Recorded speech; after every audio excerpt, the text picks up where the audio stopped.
right, welcome to the Quick Media Come Follow Me series. We are covering the Book of Ether here today, chapters 1 through 5 for the week, but we're only going to cover chapters 1 and 2 in this shorter part 1 series for the week here as we're catching up. Book of Ether is fascinating to me. It's my wife's favorite book of scripture. It is very different from the rest of the Book of Mormon. We need to set a little bit of a stage here to understand what is happening, why this is inserted here. And instead of, way before the Book of Mormon, for example, right? This is a completely different people. These are not Lamanites. These are not Nephites. These are not Mulekites. These are the Jaredites, right? So where do we get this from? Where does this Book of Ether come from? Who is Ether? And why is it inserted here in the Book of Mormon, in the gold plates here after Mormon's record? The way we should look at this is that Moroni, who was not originally called to be the one to abridge the Book of Mormon and to maybe even seal it up at first, but rather that was the calling of his father, Mormon. Mormon gets wounded. We're not positive he dies from those wounds, but he dies eventually, along with basically the destruction and total obliteration of his people, except for Moroni and maybe a few other stragglers here and there. And Mormon had commanded his son Moroni to finish his account, Mormon's account, which is in his little book, right? The Book of Mormon with a small b, right? His own, Mormon's own words, those first 7 chapters, I believe it is, of Mormon here. There's a little bit of space left. And when Mormon gives the command to Moroni to finish up his record, all he's talking about is finishing up and filling up that space. That's what Mormon's record is. Those plates may have even been consecrated, so to speak, to act as the vessel to be buried and saved for the Gentiles in the latter days. And so that was supposed to be finished. You're not going to leave that blank space there. It is precious. It is difficult to get the ore. It is difficult to make the engravings. Moroni needed to finish this off. And so he does finish it off in chapters 8 and 9. But he's not dead. He's not done. So what else is he going to do? Well, he goes and he finds some additional records. He gets the Book of Ether, not the Book of Ether that we have. Let's call it the Record of Ether, which is based on our primary book summary here at the top in the Book of Mormon, where we read the Book of Ether. We're told the record of the Jaredites taken from the 24 plates. That's interesting. Found by the people of Lehi in the days of King Mosiah. I will get back to the 24 either this episode or the next. So where do these come from? Well, we need to remember there are 2 separate records that we know of from the Jaredites. They are these 24 plates that the people of Lehi have, or that they find, and there is a stone that the Mulekites are aware of, that is brought to, think of the Shabaka stone, right? The Shabaka stone from Egypt, which is a record that was found. It was a Memphite record, right, from Memphis that was found that basically goes over a lot of, if you listen to Nibley, goes over a lot of the plan of salvation and the creation story. Very interesting. But a stone is brought to Mosiah that he interprets. Now, the question is what language was that written in? I won't get much into that either here, but there's a couple of different possibilities that we would have to consider. But he translates that stone and has a record of it, and he knows, if we go back to the Book of Omni, right before Mosiah here, the last book in the small plates that we have, before the words of Mormon, before the Book of Mosiah, here's what we get. And it came, this is starting in verse 20 of Omni. And it came to pass in the days of Mosiah. Okay, this is Grandpa Mosiah, the Mosiah that left the land of Nephi in a hurry to not be destroyed by the Lamanites and by the other Nephites that were wicked. Went north and found Zarahemla, right? They unite with the Mulekites. The Mulekites bring Mosiah this stone. And it came to pass in the days of Mosiah, there was a large stone brought unto him with engravings on it, and he did interpret the engravings by the gift and power of God. So that stone is one record. That is not the record, unless it's an exact copy, is not the record of the 24 plates that we have for the Book of Ether. It briefly tells us what it is. It says, and they gave, this is the record here, the engravings, and they gave an account of one Coriantumr, and the slain of his people. And Coriantumr was discovered by the people, that's the Mulekites, of Zarahemla. And he dwelt with them for the space of 9 moons, for 9 months. So when did this happen? We don't know exactly when that happened. You have to figure, I think, that the very earliest that the Mulekites could have run into Coriantumr, which was from a previous people, right? Coriantumr is the last surviving Jaredite. The very earliest would be roughly 580 BC, right? Give or take. And then we can go all the way down, and for reasons I'm not going to bring up now, I don't think it would be too far down, but maybe, let's call it maybe 400 BC, maybe 300, maybe, I'd say probably like 580 to 400 BC. And it goes on in 22, and it also spake a few words concerning his fathers, and his first parents came out from the tower. At the time the Lord confounded the language of the people. Again, we're going to get more clarification about the Tower of Babel or Babel from the Book of Mormon about the Old Testament. So at the time the Lord confounded the language of the people, and the severity of the Lord fell upon them according to his judgments, which are just, and their bones lay scattered in the land northward. Well, by the way, this happens to be where Moroni is. He may not be in the valley of the bones, so to speak. That's not a reference to Ezekiel. But he is in the north land. He can't go south, right? He is up in the north hiding. All right, so we just get that little tidbit in here. We may have had more from the lost 116 pages about Grandpa Mosiah and the stone here. But we don't get it, right? We've lost the first 2 chapters, it looks like, of Mosiah, along with those. That was part of that translation that was given to Martin Harris. So then let's come back to the Book of Ether here. Now remember, this is now Moroni. He's not dying. He's still around. He's going to keep going, right? He's got more to say. And he says a lot here with the Book of Ether. Now, he takes this much larger record written by the prophet and historian Ether, and he abridges it down, just like Mormon took the large plates and abridged it down quite a bit. So this Book of Ether is not the 24 plates.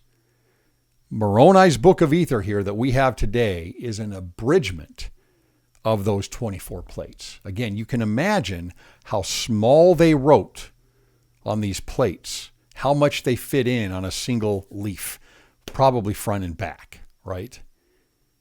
An immense amount. And they could get a lot more in than we do in English, typically. Now, I don't know what language they're writing here with the Jaredites, some ancient language, but with the Book of Mormon, it was in Egyptian, eventually Reformed Egyptian. So here is Moroni in verse 1 of Ether. And now I, Moroni, very much his record here, proceed to give an account of those ancient inhabitants who were destroyed by the hand of the Lord upon the face of this north country. That's where he is. Remember, we talked about the land of Shem and the land of Shem, all mean kind of left hand or north, right? That's where he is. Now, first of all, what is he doing? He has just witnessed the destruction of his own people. He's now abridging the record of another fallen, completely destroyed people. This is the most tragic, depressing job you could have, right? I mean, he knows how crucial it is to get these records out to us. And he's thinking to himself, okay, well, they don't have a record of the Jaredites. There's mentions about them here throughout the Book of Mormon, but there's no real record that has been given here in his father's abridgment.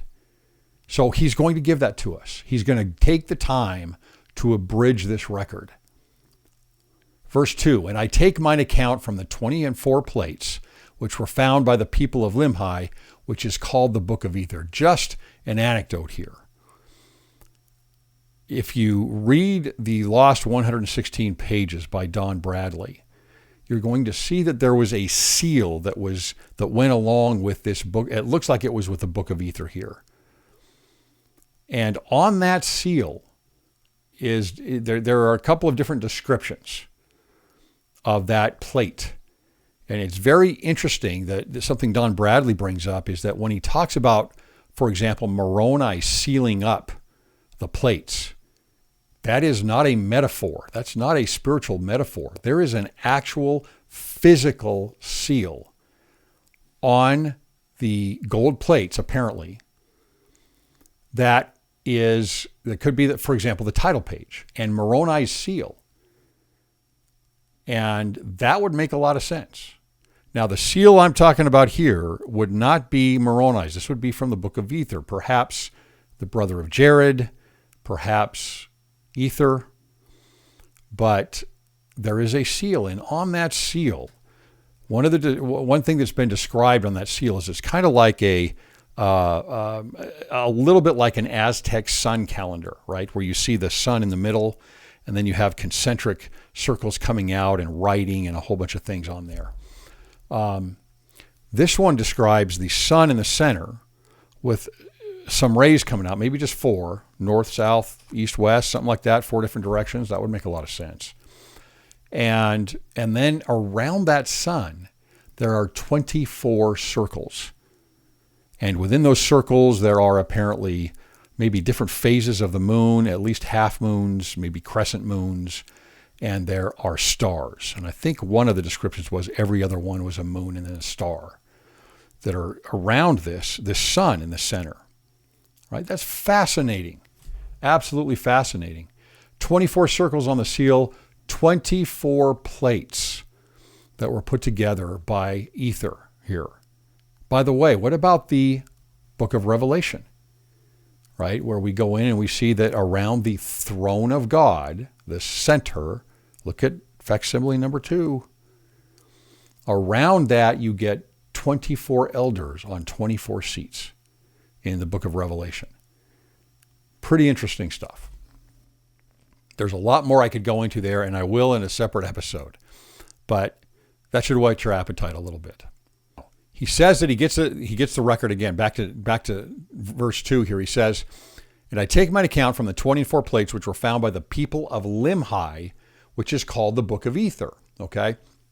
So who is Lehi? Remember, he's the son of King Noah, who is in the land of Nephi, right? A group of people that had left Zarahemla to go back to the land of Nephi, which was occupied by the Lamanites.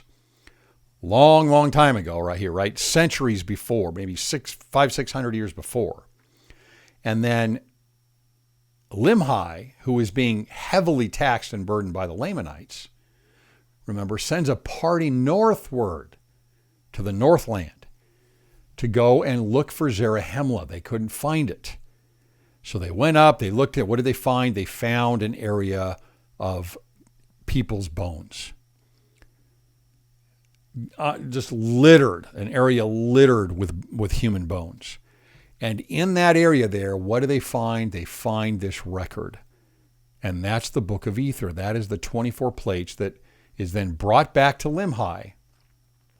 And remember, Ammon, this is not Ammon who chops off the arms, but a different Ammon who was the leader of the expedition that went from Zarahemla down to the land of Nephi to see what was going on down there. He tells King Lehi that King Mosiah has the interpreters and that they can translate this record. And so that's eventually that record is going to find its way back up to Zarahemla once the different groups, Alma and the other groups, Lehi, escape the Lamanites and get back to Zarahemla. So then think about all that's going on with these 24 plates, how that all happens. It's incredible. The hand of the Lord here, right? Where they would have never found these, or if they would, the Nephites may have never found them. But Lehi sends this group off, failed expedition, I suppose, not finding Zarahemla, but they find the Book of Ether. That Book of Ether then has to escape the Lamanites, along with the Nephites, obviously, and it gets back up to Zarahemla, and it's put in with the other cache of records. And then we still wouldn't get it. Now, we do get, what we do get, and we need to recognize this, there is an influence from the Jaredites throughout the Book of Mormon, at least from the time of Grandpa Mosiah onward. There are Jaredite names that are found with the Nephites. There are references to Jaredite experiences and Jaredite words in the Book of Ether. That's an influence. They knew about this. This was a part of their theological teaching. They saw the judgment that had already come onto the people of Jared, to the Jaredites, and they still fell. That's a key lesson, right? They had the record, just like we have the record of the Book of Mormon and the Book of Ether. Two failed civilizations that fell apart, as we've talked very specifically. They gave up on the doctrine of Christ. They gave up on liberty. They gave up on remembering who they were as children of Israel. And everything fell apart. Well, that's exactly what we see here in this account, just like we do with the Nephites. Now, interestingly enough, look, we go back to the book of Moses, right, which would be kind of a spiritual translation, so to speak, of the early parts of Genesis. We get Genesis. We have the book of Abraham. We have the temple account. All of these accounts of creation and the Garden of Eden, a little bit found in 2 Nephi 2. And here again, why? Here again, here's what we get in verse 3. And as I suppose that the first part of this record, that's the large record of Ether that he's drawing from, which speaks concerning the creation of the world, that's at the beginning, and also of Adam, and an account from that time even to the great tower, and whatsoever things transpired among the children of men until that time is had among the Jews. Well, it would have been nice to have for us, right? It would have been nice to have another account of all of that stuff. We would have had going all the way from Adam and Eve, going in through Enoch and Noah, Shem, almost down to the time of Abraham. But he's like, look, we've already got that, right? Moroni has that in the brass plates. So he's not going to draw on that record. But Ether had that. They had the creation story and the Garden of Eden story at the beginning of their record. Why? It's not just the beginning of time or mortality, right? It is temple liturgy. They had the temple. That's what that tells me. They had the temple. And they knew the temple drama in some form. And then he says, I'm going to give you a partial account then from the time of the Tower of Babel, which is what we get, right? All the way down to the time of Coriantumr. And so he starts off giving this very important lineage here. And if you notice something, here's verse 6 where it starts off. And on this wise do I give the account. This is Moroni. He that wrote this record was Ether, and he was a descendant of Coriantumr. Right, so he's going to go through now. That's not Coriantumr, that's Coriantumr. And he's going to run through this lineage. And this is what's interesting about it. He goes down all of these lines. Of course, this is always very important about the lineage. Whose lineage is this? It's Jared. It's not the brother of Jared. These are the Jaredites. Jared is the king, not the brother of Jared, or Mahonri Moriantumr, or Mahonri Moriantumr, however you want to pronounce it. He's the prophet. The king is Jared. He is the head of the tribe. But we go from verse 6 all the way down to verse 33. Well, let's go to 32. And Kib was the son of Orihah, who was the son of Jared. which Jared came forth with his brother, doesn't even mention his brother's name, and their families, with some others and their families, from the great tower. At the time the Lord confounded the language of the people and swore in his wrath that they should be scattered upon all the face of the earth. What? Wait a minute here. That they should be scattered upon all the face of the earth, and according to the word of the Lord, the people were scattered. What have we just been going over? What is one of the great themes of the Book of Mormon? It is about the scattering and gathering of Israel.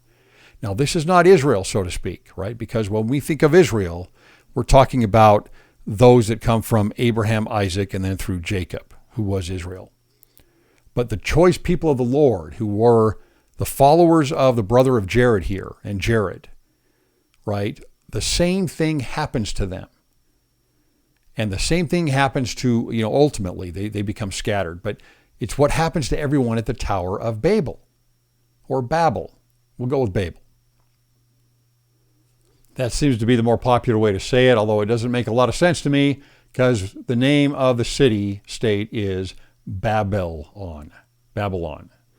Tower of Babel would make more sense to me, but we'll go with Babel. So what happens here at the tower? And this is a key to confirming what's going on in the Book of Mormon as well, and how the Lord works. They are a wicked people. And so just as we had at the time of the destruction of the Nephites, the disintegration of the Nephites before the visit of Christ to the Americas.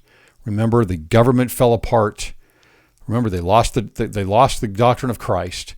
They become proud, right? That's key. It's the opposite. Remember, this is the vision of Lehi. This is his dream. They lose the doctrine of Christ. They become proud and work upon their own merits only. They don't need God. They seal off the heavens. And they build themselves a tower that is going to get to heaven themselves. That's exactly what that represents. It is purely pride. We don't need the Lord, which means basically we don't need the doctrine of Christ. You don't need to come down to us and lower yourself. We're going to get there on our own. We're going to build up a great tower, and we will climb up it into the starry canvas that is the sky. But just like what happened with the flood, the same thing had happened with the people of Noah, the people at the time of Noah, right, is that they were destroyed by the flood. Well, as Nibley puts it, the tower was destroyed by the flood of wind. Right, there was a massive amount of wind that, at least according to Nibley, he says it creates a lot of the deserts where a wind blew and blew and blew and never stopped. It destroyed crops. It destroyed foliage. It created deserts. It was a major problem on the earth. Here's what we get from Theophilus of Antioch, who is a 2nd century AD church father, right? And he's quoting Sybil. This is what it says. When are fulfilled the threats of the great God, with which he threatened men, when formerly in the Assyrian land they built a tower. A lot of records show that the tower was actually built between Babylon and going further up north into Assyria, which would have been in what they called the land or the valley of Shinar. And all were of one speech, and wished to rise, even till they climbed unto the starry heaven. Then the immortal raised a mighty wind, and laid upon them strong necessity. For when the wind threw down the mighty tower, then rose among mankind fierce strife and hate. One speech was changed to many dialects, and earth was filled with various tribes and kings. Right? So again, it's judgment. You're going to do this on your own. You're not going to take upon you the doctrine of Christ. You're not going to accept the Lord and the plan of salvation into your life. You're not going to humble yourself for those things. Judgment comes. And that judgment means a scattering, just like the scattering of Israel. And that is the story of mankind, right? When we have Adam and Eve, in the Garden of Eden and they get expelled from the Garden of Eden, that is a scattering. They're being scattered out into the lone and dreary world. When the Assyrians come and take the northern kingdom of Israel, they scatter the children of Israel, the tribes of Israel, the lost 10 tribes. When the Babylonians come in and destroy Jerusalem and the kingdom of Judah and take the Jews with them, right? They're scattering them. When the Jews were in Palestine and revolted against the Romans, what did the Romans do? They scattered the Jews. And that's how we find them today, right? They're all over the place. They're scattered. So that is the process that this works through. And the exact same thing happens here with the Jaredites at the Tower of Babel, or Babel. I'm going to have to get used to that. So what is the Tower of Babel? The Tower of Babel is in Lehi's dream. Right now you say, oh, well, did he dream actually about the Tower of Babel? It doesn't matter. It doesn't matter if it's the exact tower. That has nothing to do with it. It's the same thing. Right? The people at the Tower of Babel denied Christ. That's what happens. That's what we know. There are two ways. That's doctrine by Greg here, admittedly. But they deny the heavens. They deny the doctrine of Christ, which is the tree of life. And they build up their own great and spacious building high up in the air. That is pride. And we can look at it in a way where you have, there's two different temples. Right? There is the temple of the Lord, which at its center has the tree of life within the Holy of Holies. And then there's the temple of man. And that is the great and spacious building. That is the Tower of Babel. And what comes from that? Well, judgment is going to come for that. And as man raises himself up, right, as they raise themselves up, they're going to look down on those that are partaking of the fruit of the tree of life, who are raised up by taking upon them the doctrine of Christ and lowering themselves below everyone as Christ did. So, just as the Nephites before the visit of Christ in the Americas got rid of their central government, they went into tribes again, had their own chiefs or princes, so to speak, of each of their own tribes. The same exact thing happens here at the Tower of Babel. And everybody's language is confounded. And that's a very interesting thing to look at, because we can see the same thing today. People's language starts to distinguish themselves from others, even within your own countries. If you have a country that is starting to dwindle away and to dissolve, to disintegrate, a big part of that is going to be speech. And it's going to start to fall apart. Well, something has to come in the place of that. Think of Orwell, right? Think of an Orwellian world. What happened? What comes in the place of that disintegration? What comes in the place of that disintegration is something else that's new and forced. Language is very important. Remember, that is the second phase of the priesthood. And it needs to be guided and directed by the priesthood, not by man. So, knowing the importance of this language, right? The brother of Jared here in 34, being a large and mighty man and a man highly favored of the Lord, Jared, his brother, said unto him, cry unto the Lord, that he will not confound us, that we may not understand our words. So again, Jared is the king, and the brother of Jared is the prophet. And so the Lord has compassion. He does not confound their language. He does not confound the language of their families or of their friends, their whole group that are going to stick together. They get to understand each other. And then we get this. It goes right along with the story of the Exodus and the children of Israel, and with the Lamanites and the Lehites, really.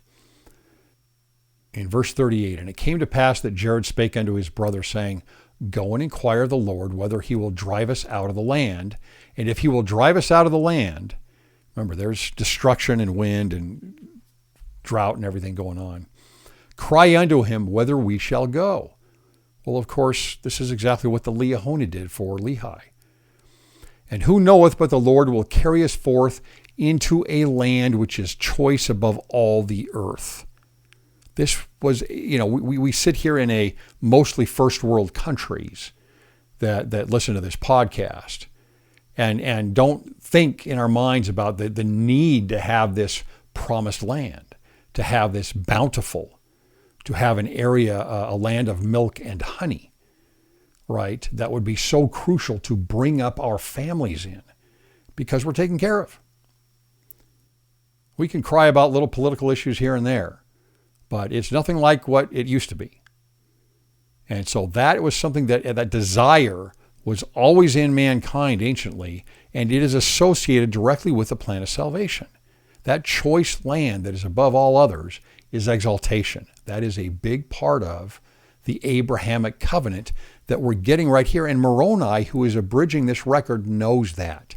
He understands that. He sees this. He identifies it as the exact same thing that Lehi was doing. So he says here, cry unto the Lord and see if he will carry us forth into a land which is choice above all the earth. And if it so be, let us be faithful unto the Lord, that we may receive it for our inheritance. Right? Co-inheritors with Christ in exaltation. That is the parallelism there. Now, here we get some additional ideas about a rebirth that we've gone over here in the last few weeks. And creation, a recreation, as they also, like the Lehites, leave the Tower of Babel, the old world, and sail to the new. We get this in verse 41. Go to and gather together thy flocks. There's animals, both male and female, of every kind, and also of the seed of the earth of every kind. What does that sound like? And thy families, and also Jared thy brother and his family, and also thy friends and their families, and the friends of Jared and their families. All right, so we get this it's this idea of creation. Animals, seeds, people. And when thou hast done this, thou shalt go at the head of them down into the valley, which is northward, and there will I meet thee, and I will go before thee. This is interesting. Keep that in mind. And I will go before thee. We get the same exact thing with the children of Israel in the Exodus. Into a land which is choice above all the lands of the earth. So he's making a covenant with them. You're going to go on this adventure toward what? Toward a promised land. That is the plan of salvation. We are all accepting the plan of salvation, right? All those that come into mortality are also, in a fallen state on an adventure trying to make our way to the promised land. And then we get some more elements very similar to the Abrahamic Covenant here in the last verse of chapter 1 here. And there, which is the choice land, will I bless thee and thy seed, right? And raise up unto me thy seed and of the seed of thy brother, and they who shall go with thee a great nation. And there shall be none greater than the nation which I shall raise up unto me of thy seed upon all the face of the earth. Right? So think of the stars of the heaven or the sands of the sea with Abraham. And thus will I do unto thee, because this long time ye have cried unto me. So again, it's not arbitrary. It's not, God is not a respecter of persons. It's because of their efforts and what they're doing here. There's a covenant that is being made here. Okay, now, that's the stage that we're being put in. Remember, Moroni is editing this, right? He's abridging it. So that's what he's put in at the beginning here to set this whole stage up. It is the exodus from the Tower of Babel, and it has to do with a promised land and the promise of seed, right? Of family, of tribe, of people, of civilization. But he's going to go on with this here. It says that they gathered everybody together, went to the valley of Nimrod, being called after the mighty hunter. Lots of stories about Nimrod and who he is, but we're not going to go there now. With their flocks which they had gathered together, male and female of every kind, right? Like the creation, just like the flood. Same exact thing. We get even more of this here. It says, and they did also lay snares and catch fowls of the air. And they did also prepare a vessel, in which they did carry with them the fish of the waters. So you see what is going on here, right? There's a creation thing, without a doubt. Then we get this, and I still owe you guys an episode on this. I promise you I'm going to do this soon. I'm trying to get to this. Deseret, in verse 3, along with this idea of creation and having all these things together, it says, and they did also carry with them Deseret, which by interpretation, so this is Moroni writing this, which by interpretation is a honeybee. So they may have even used the term Deseret as Nephites. And thus they did carry with them swarms of bees, and all manner of that which was upon the face of the land, seeds of every kind. So the bees are inserted into a place where we're talking about creation, right? That's important to understand. Remember also that the Lord had said just a little bit ago, I will go before thee. Where would they have this Deseret? This is just my guess, right? But if you read about the Exodus, you also see that the children of Israel had with them, I'm trying to think of the term, whether it's hornets or wasps, that they carried at the front of them, right? There is a representation here, I believe, and I know you can go into the whole nibbly thing about the Egyptian crown and the bee, and it was being called Deseret, all these things. That sounds very real to me, but there is much, much more to this. This is about priesthood. Deseret is priesthood. That is my belief. And in the episode that I do, I will back that up and show you why I believe that. Now, I don't mean it's just priesthood. I mean, there are actually bees, but they represent priesthood and creation and the temple. And then just like Lehi with the Liahona here, we get this in verse 5. They go into the wilderness, and it came to pass that the Lord did go before them and did talk with them. We also get the idea of the cloud, the pillar of a cloud or a pillar of smoke with the children of Israel. Here we have, and it came to pass that the Lord did go before them and did talk with them as he stood in a cloud and gave directions whither they should travel. That's like the Liahona, just like the children of Israel. And then they build the barges, and then we get a little bit more specificity here from Moroni and what they're looking for and where they're going. In verse 7, it says, and the Lord would not suffer that they should stop beyond the sea in the wilderness. That could be a lake or the first ocean they get to. But he would that they should come forth even unto the land of promise. That is Moroni's land. When Moroni here is saying the land of promise, he's talking about his land of promise, the Americas, right? He is right there abridging this in the north area, the north country, where the Jaredites lived and died. Which land of promise was choice above all other lands, which the Lord had preserved for a righteous people. So it's kind of like an area that would be like a temple on the earth. We can look at it that way. It's preserved for the righteous. And that doesn't mean that everybody that comes to the Americas is more righteous than everybody else. It means that it is given the geography, both geopolitical and resources and everything that this land offers, especially being for a very long time secluded from, not mostly secluded, not completely. There's plenty of stories of travel and exploration to the Americas before Columbus, right? We know the Vikings were here. We know the Chinese were here before Columbus.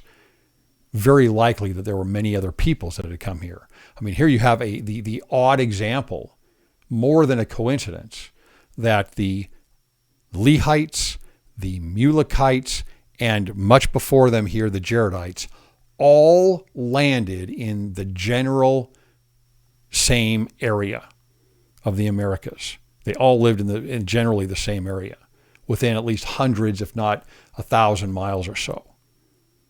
Right? That's not a coincidence. There was exploration to the Americas. So it's for a righteous people to be protected as long as they stay righteous. That's the whole message that has been given to us about the Gentiles after they bring forth the gospel in the Book of Mormon. You're not going to last here. if you're not righteous. It's a glaring message to the Gentiles in the Americas right now.